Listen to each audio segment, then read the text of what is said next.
तो इस कहानी की शुरुआत होती है एक बच्ची को दिखाने से जो अपने मॉम डैड के साथ छुट्टियां मनाने ट्रिप पर आई हुई थी। ये जगह इनके घर से काफी दूर और बहुत खूबसूरत थी, जहां और भी कई सारी फैमिलीज छुट्टियां मनाने आई हुई थी। बच्ची की मॉम का नाम लुइस होता है। एक दिन जब ये लोग खाना खा रहे थे तो इनकी मुलाकात एक दूसरी फैमिली से हुई। इनमें एक कपल और उनका बेटा था। आदमी का नाम पैडी था और उनके बेटे की जुबान नहीं थी, वो बोल नहीं सकता था। अब आज की मुलाकात में ये लोग काफी बातें करते हैं एक दूसरे के साथ। इन्हें काफी अच्छा लगा, इसलिए ये हर रोज फिर इसी तरह साथ बैठकर बातें करते और खाना खाते हैं। ऐसे ही इन लोगों में दोस्ती हो जाती है। फिर जैसे छुट्टियां खत्म हुई, लुइस और उसकी फैमिली अपने घर, जबकि पैडी और उसकी फैमिली अपने घर में चले जाते हैं। घर आकर लुइस अपने हस्बैंड के साथ उन लोगों की तारीफ करती है कि वो कितनी अच्छी आदत के लोग हैं। फिर एक दिन पैडी लुइस के हस्बैंड के पास उनकी तस्वीर की मीम करता है और उन्हें अपने घर आने की दावत देता है। अब पैडी और उसकी फैमिली गाँव में, जबकि ये लोग शहर में रहते थे, इसलिए ये सोचते हैं कि पता नहीं गाँव की जिंदगी कैसी होगी। फिर ये भी सोचते हैं कि वो लोग इतने प्यार से बुला रहे हैं तो हमें जाना चाहिए और हमें गांव की जिंदगी देखने का मौका भी मिल जाएगा। इसलिए लुइस के कहने पर ये लोग कुछ दिन बाद ही उनके घर के लिए निकल जाते हैं। ये जब उनके घर पहुंचे तो पैडी और उसकी वाइफ काफी खुश होते हैं। खूब अच्छे से इनका वेलकम किया जाता है। पैडी कहता है, मुझे बहुत खुशी महसूस हो रही है कि तुम लोग हमारे घर आए हो, वरना मैं तो समझ रहा था कि गाँव का सोचकर तुम आ गई नहीं। फिर ये लोग मिलकर खाना खाते हैं, जिसके बाद हम बड़ी ही अजीब चीज देखते हैं कि वो लुइस के हस्बैंड से कचरा पिकवाते हैं और जब वो बाहर गया डस्टबिन में फेंकने तो तभी उसके पास पैडी का बेटा एंट आ जाता है। वो उसे कुछ बताने की कोशिश करता है, शायद वो उसे समझाने की कोशिश कर रहा था कि मैं गूंगा कैसे हुआ, पर बेचारा बता ही नहीं पाता क्योंकि तभी यहाँ पैडी आकर उसे अपने साथ ले जाता है। रात को ये लोग काफी देर तक बातें करते रहते हैं। अब लुइस को यहाँ इतना अच्छा नहीं लग रहा था क्योंकि वो शहर की रहने वाली थी। वो अपने हस्बैंड को कहती है कि एक तो इनका घर इतना छोटा है, ऊपर से साफ भी नहीं रखा हुआ, मुझे तो बहुत बुरा लग रहा है यहाँ। लेकिन फिर भी जैसे तैसे वो एडजस्ट कर रही होती। अगले दिन पैडी इन्हें घुमाने जंगल में लेकर गया। वो इन्हें फिर जंगल के पास वाली झील में भी लेकर जाता है, जहाँ ये स्विमिंग करके काफी एंजॉय करते हैं। घर आने के बाद बाकी सब तो खुश थे, लेकिन लुइस का एक बार फिर से मुंह बन जाता है। वो कहती है, पता नहीं मुझे क्यों अच्छा नहीं लग रहा, ये झील में नहाना, जंगल में घूमना, ये सब क्या है। तब उसका हस्बैंड समझाता है कि देखो ऐसा कुछ भी अजीब नहीं है जैसे तुम्हें लग रहा है। वो दरअसल तुम सब कुछ पहली बार कर रही हो ना, इसीलिए तो ज्यादा मत सोचो। तभी इनके रूम में पैडी की वाइफ आती है। वो कहती है, तैयार रहना, आज शाम हम खाना खाने बाहर होटल में जाएंगे। वो जब ये कहकर गई तो लुइस अपनी सोच पर काफी अफसोस करती है कि मैं सच में ज्यादा ही सोच रही हूँ। ये लोग तो काफी अच्छे हैं, मेहमान नवाज है, हमारा कितना ख्याल रख रहे हैं। वो काफी खुश हो गई और जाने के लिए ये लोग तैयार हो जाते हैं। फिर जब ये जाने के लिए निकलने लगी तो इन्हें पता चलता है कि ये लोग बच्चों को साथ नहीं लेकर जा रहे हैं। एंट और लुइस की बेटी घर ही रहेंगी। बच्चों की देखभाल करने के लिए पैडी एक बेबी सिटर को बुलाता है जो उनका ध्यान रखेगा। और इस वजह से लुइस को अच्छा नहीं लगता क्योंकि वो इस तरह अपनी बेटी को घर पर अकेला नहीं छोड़ सकती थी। उसका दिल घबरा रहा था, लेकिन उसके पास कोई रास्ता नहीं था, इसलिए वो पैडी की बात मानकर राजी हो गई। अपनी बेटी को अकेला छोड़कर उनके साथ चली जाती। ये लोग डिनर करने समंदर किनारे आए। जो जगह इन लोगों को काफी पसंद तो आई, लेकिन ये होटल बिल्कुल छोटा सा था। यह होटल का मालिक इनसे काफी अच्छे से बात करने की कोशिश कर रहा था, लेकिन उसका बर्ताव एकदम अजीब होता जा रहा था और वो ही इन लोगों के लिए खाना बनाने वाला था। दूसरी तरफ हम घर में एंट और लुइस की बेटी को देखते हैं। एंट उसे खेलते हुए अपने रूम में लेकर गया, जहाँ वो उसे पैडी की घड़ियों की कलेक्शन दिखाता है। उसने बहुत सारी घड़ियां जमा की हुई थी। एक खास घड़ी उठाकर एंट उसे दिखाता है। वो उसे कुछ समझाने की कोशिश करता है, जिसे लुइस की बेटी समझ नहीं पाती। घड़ी पर लिखे लफ्जों में बस एक लफ्ज समझ आ रहा था जो एंट का ही नाम था। उधर खाना खाने के बाद पैडी और उसकी वाइफ खूब शराब पी लेती है। नशे की हालत में वो अजीब तरह डांस कर रही होती है। साथ ही उनकी बातें भी बहुत ही अजीबोगरीब थी, जिनसे लुइस और उसके हस्बैंड को काफी बुरा महसूस हुआ। फिर जब इनके जाने की बारी आई तो वो बड़ी आराम से लुइस के हस्बैंड के हाथ में बिल थमाकर बाहर चले जाते हैं। ये देखकर दोनों को फिर बुरा लगा कि मेहमान भी हम हैं और बिल भी हमसे ही दिलवाया जा रहा है, मगर एक बार फिर उनका बोलने का मुंह नहीं पड़ता। उधर एंट और लुइस की बेटी जब सोने गई तो एंट उसे अपने जिस्म पर लगे चोटों के निशान दिखाने लगता है, पर तभी वो लोग पार्टी करके घर आ गई, इसलिए एंट जल्दी से लेट गया,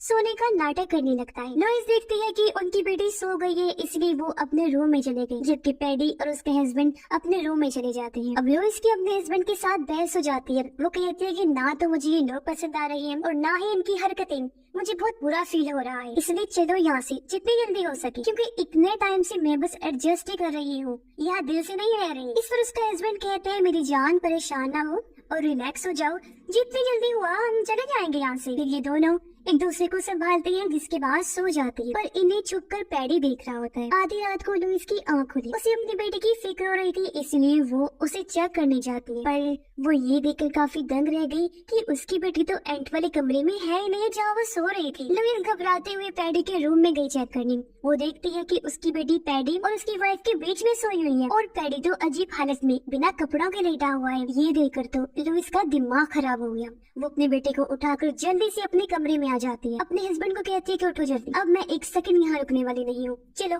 मेरा खून खोल रहा है। उसका हस्बैंड उसकी बात मान लेता है और ये दोनों अपना सामान पैक करने लगे। फिर जैसे ही सुबह हुई ये लोग उनको बताए बगैर ये निकल जाते हैं। अब एक तरह से ये उस जंगल से निकल गई थी, पर तभी लुइस की बेटी को याद आता है कि मैं तो अपना टेडी खिलौना उनके घर पर ही भूल आई हूँ। अब वो अपने टेडी से बहुत प्यार करती थी, उसके बगैर रहती तक नहीं थी। इसलिए वो अपने डैड से जिद करने लगी कि मुझे अपना टेडी चाहिए। हालांकि उसकी माँ ने उसे समझाया कि बेटा जिद नहीं करते, लेकिन वो नहीं सुनती। इस बातचीत के दौरान इनका एक्सीडेंट होने वाला था, जिससे वो बाल बाल बचते। उसके डैड अपनी बेटी की जिद पर रुक नहीं पाते, तो उसकी बात मानकर वो गाड़ी वापस मोड़ लेते हैं और ये लोग फिर से उनके घर आ जाते हैं, जहाँ पैडी और उसकी वाइफ भी जाग गई थी। पैडी उनसे पूछता है आखिर ऐसा क्या हुआ जो तुम लोग बिना बताए चले गए? आखिर किस चीज से भागे हो तुम? क्या हमारी मेहमान नवाजी में कोई कमी रह गई थी? तब लुइस का हस्बैंड कहता है लुइस ने कुछ ऐसा देखा है जो इसको पसंद नहीं आया। अब इससे ज्यादा वो कोई जवाब नहीं दे पाता, इसलिए लुइस को ये बोलना पड़ता है। वो कहती है कि कल रात तुमने मेरी बेटी को अपने कमरे में क्यों सुलाया था? ये सुनकर पैडी भी काफी हैरान रह जाता है,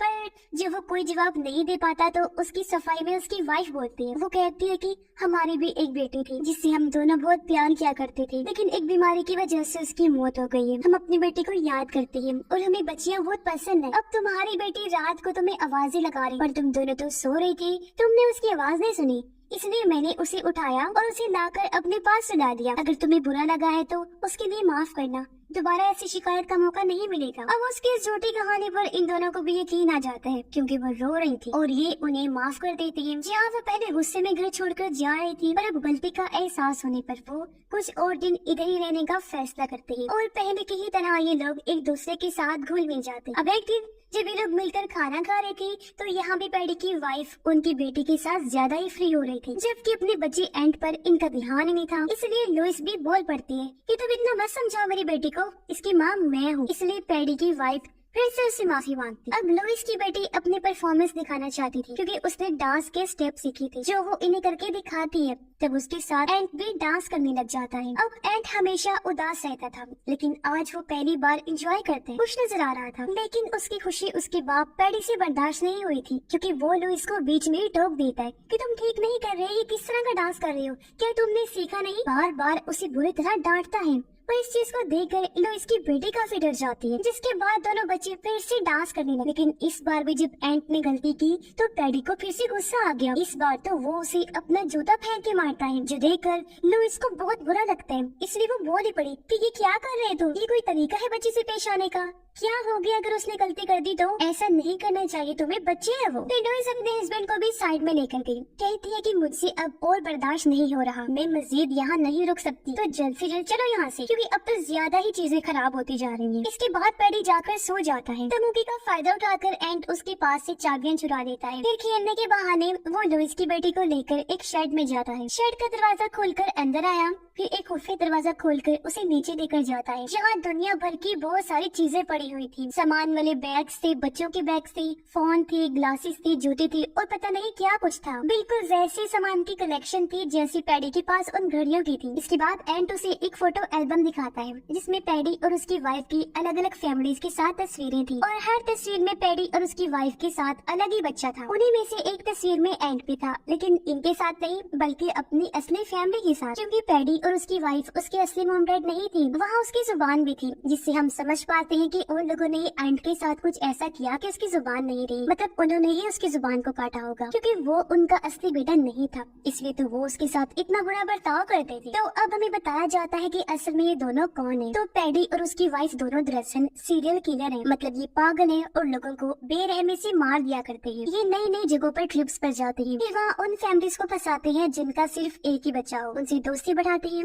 और उन्हें अपने घर में आने की दावत देते हैं। और जब वो फैमिली इनके घर आती है तो ये उनका सारा सामान और पैसा लूट कर उन्हें मार देते हैं। उनके बच्चे की जुबान काट देते हैं ताकि वो किसी को कुछ बता ना पाए और उस बच्चे को अपने साथ रखते हैं। फिर उसे अगले ट्रिप पर लेकर जाते हैं और वहाँ से नया शिकार यानी अगली फैमिली को फंसाते हैं, जिसके बाद इस बच्चे को भी मार देते हैं और फैमिली के साथ वो सब चीजें रिपीट करते हैं और इनकी ये साइकिल ऐसे चलती रहती है। और अब मरने की बारी एंड की है। साथ ही लुइस और उसकी वाइफ को लूट कर उन्हें भी मार देंगे ये लोग और लुइस की बेटी को अपने पास रख लेंगे। फिर उसे भी वही सब बर्दाश्त करना पड़ेगा जो अब तक एंड करता आ रहा था। ये भी कुछ बोल नहीं पाएगी क्योंकि इसकी भी जुबान वो काट देंगे। लेकिन एंड पे जारा फिर भी बार बार इन्हें अलग अलग तरीकों से बचाने की कोशिश कर रहा था कि ये यहाँ से भाग जाए, लेकिन ये लोग समझ ही नहीं पाए। फिर लुइस की बेटी अपने फोन में सभी फैमिलीज की तस्वीरें ले लेती है और ये दोनों जल्दी से बाहर आ जाते हैं। फिर एंड पैडी के पास गया और बहाने से उसके पास चाबी वापस रख देता है। अब लुइस सोचती है कि मैं अपने मॉम को कैसे सारी बात बताऊं, क्योंकि लुइस तो पैडी की वाइफ से बातें करने में मसरूफ थी। तो तब उसकी बेटी को एक आइडिया आया। वो खुद को एक पिन से कट लगाकर अपना खून निकालती है और सबका ध्यान अपनी तरफ कर लेती है। उसने कहा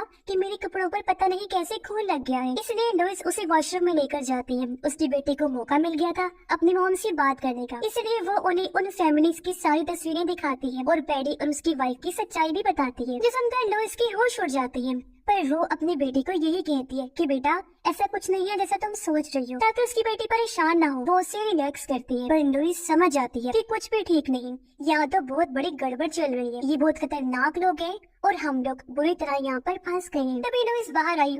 वो बहाना करती है कि मेरी बेटी बहुत घबराई हुई है, शांत नहीं हो रही, जो कहकर वो अपने हस्बैंड को भी अंदर लेकर जाती है, जहाँ लुइस उसे भी सारी फैमिलीज की तस्वीरें दिखाकर सच बता देती है। उसके हस्बैंड भी काफी दंग रह गया कि ये कितने खतरनाक लोग हैं, न जाने कितनी फैमिलीज को इन्होंने अपना शिकार बना लिया। पर इनके लिए हालात खराब थे क्योंकि ऐसे में ये भाग भी नहीं सकते थे, वो लोग बाहर जो बैठे हुए थे। तब लुइस कहती है हम उन लोगों से ये बहाना कर देते हैं कि हमारी बेटी को पहली बार फीमेल प्रॉब्लम आई है, ऐसे में हम आसानी से यहाँ से निकल जाएंगे। पर जाने से पहले लुइस अपने पास एक चाकू रख लेती है जो उनकी काम आ सकता था उनका हिफाजत करने के लिए। फिर ये लोग अपनी बेटी को लेकर बाहर आए।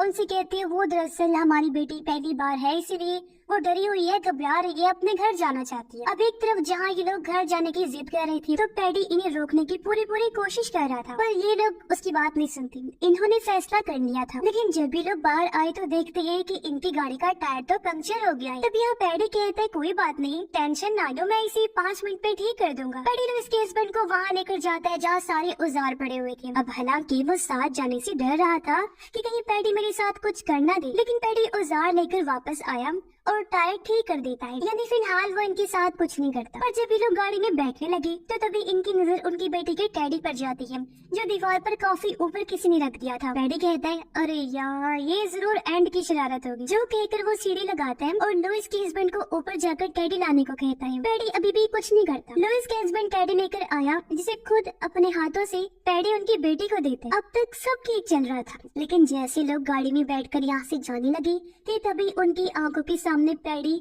एंड को पानी में फेंक देते हैं, जिससे वो बेचारा बच्चा डूबने लगता है। तब उसकी खातिर इन लोगों को गाड़ी रोकनी पड़ी। लुइस का हस्बैंड जल्दी से बाहर आकर पानी में कूद गया। वो एंड को तो बचा लेता है, लेकिन अब उसकी फैमिली मुसीबत में, क्योंकि पैडी ने गन पॉइंट पर उन्हें बंदी बना लिया था, यानी ये लोग बुरी तरह फंस गए थे। पैडी उन सबको बांधकर अंदर लेकर जाता है और उनके बैंक में जितने भी पैसे थे वो सब पैडी अपने अकाउंट में भेज देता है। जिसके बाद पैडी इन्हें मारने की तैयारी करने लगा, लेकिन लुइस के पास जो चाकू था वो उसकी मदद से पैडी के चेहरे पर वार करती है। फिर वो जल्दी से पैडी की वाइफ से गन छीन कर इन लोगों पर तान देती है। फिर ये सब बाहर आए। पैडी और उसकी वाइफ को इस कमरे में बंद करके लॉक लगा देते हैं। ये लोग गाड़ी में बैठ के यहाँ से निकलने ही वाले थे कि तभी होटल का मालिक, जो दरअसल पैडी का भाई है, वो यहाँ आ जाता है, जो अपनी गन से इनकी गाड़ी पर शूट करने लगता है। ये लोग अपनी जान बचाने के लिए जल्दी से गाड़ी से उतरे और भागकर घर के अंदर आ जाते हैं और सारे खिड़की दरवाजों को इन्होंने मजबूती से बंद कर दिया था। पर पैडी का भाई उस रूम में आकर ताले को तोड़ देता है। पैडी और उसकी वाइफ को बाहर निकालता है,